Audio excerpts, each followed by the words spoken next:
Terrorist families interviews చూద్దాం. क्या बात है? नहीं, वो तो अभी इन्वेस्टिगेशन पूरी तरीके से नहीं हुई. ऐसे तो बहुत बातें बोल रहे हैं दिल्ली अटैक के बारे में. ये पूरा जो है ना अभी बेसलेस है. आपका भाई है तो आपको ज्यादा बहुत ज्यादा रहमदिल था. ये आप सब लोगों से पूछ सकते हो. अच्छा इंसान था, हमारे साथ इनके ताल्लुकात बहुत अच्छे थे.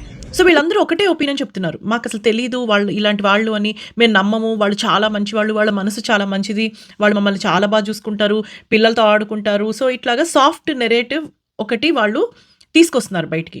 అయితే దీనిలో నిజము ఉండొచ్చు, అబద్ధం కూడా ఉండొచ్చు. బట్ రెండు డేంజరే సొసైటీకి. ఎలాగో నేను మీకు ఎక్స్ప్లెయిన్ చేస్తాను. సో నెంబర్ 1, అబద్ధం అనుకుందాం. వీళ్ళు చెప్పేది అబద్ధం అనుకుందాం. అంటే వీళ్ళు ఆ టెర్రరిస్ట్ని కాపాడుతున్నారు. మీకు తోటకూర కథ అని ఒకటి చెప్తాను. బాబు ఊర్లో ఆడుకుంటూ ఒక పొలంలో కొంచెం తోటకూరని దొంగతనం చేసి ఇంటికి తీసుకెళ్ళి వాళ్ళ అమ్మకిస్తాడు. ఏరా ఎక్కడి నుంచి తెచ్చావురా తోటకూరని అంటే, దొంగతనం చేశానమ్మా పొలంలో అంటే, మా నాయనే ఎంత మంచి పని చేశావు అని చెప్పి మంచి పులుసు చేసి పెడుతుంది వాళ్ళ అమ్మ. ఆ బాబు తిని అబ్బా ఇదేదో చాలా బాగుంది అని చెప్పి నెక్స్ట్ డే మళ్ళీ తోటకూర దొంగతనం చేసి తీసుకొస్తాడు. ఈసారి వాళ్ళ అమ్మ మంచి పప్పు చేసి పెడుతుంది. మళ్ళీ దొంగతనం చేసి తీసుకొస్తాడు. ఈసారి వాళ్ళ అమ్మ మంచి ఇగురు చేసి పెడుతుంది. అలా 4గోసారి దొంగతనం చేస్తుంటే పట్టుబడిపోతాడు.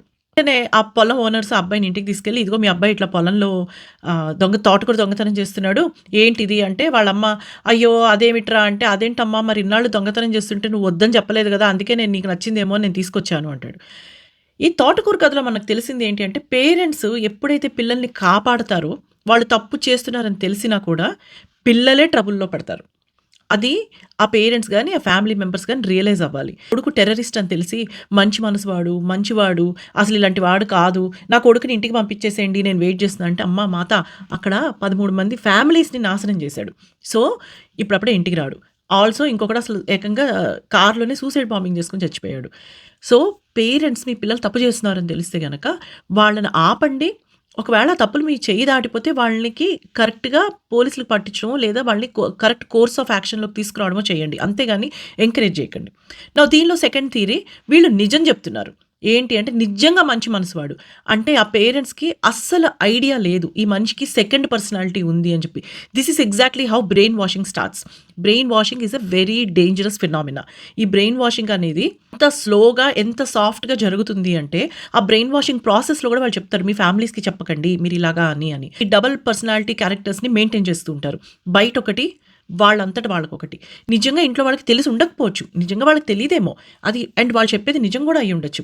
సో మీ పిల్లలు ఒకవేళ బ్రెయిన్ వాష్ అవుతున్నారు అని తెలిస్తే ఫస్ట్ స్టెప్ వేసి వాళ్ళని అక్కడ ఆపేసేయండి. మీకు ఏమాత్రం హింట్ ఉన్నా సరే as parents you should stop getting them from brain washed. అయినా కూడా ఇంకా పిల్లలు ఇలా చేశారు అంటే అంతే, ఇంకేం చేస్తాం చెప్పండి.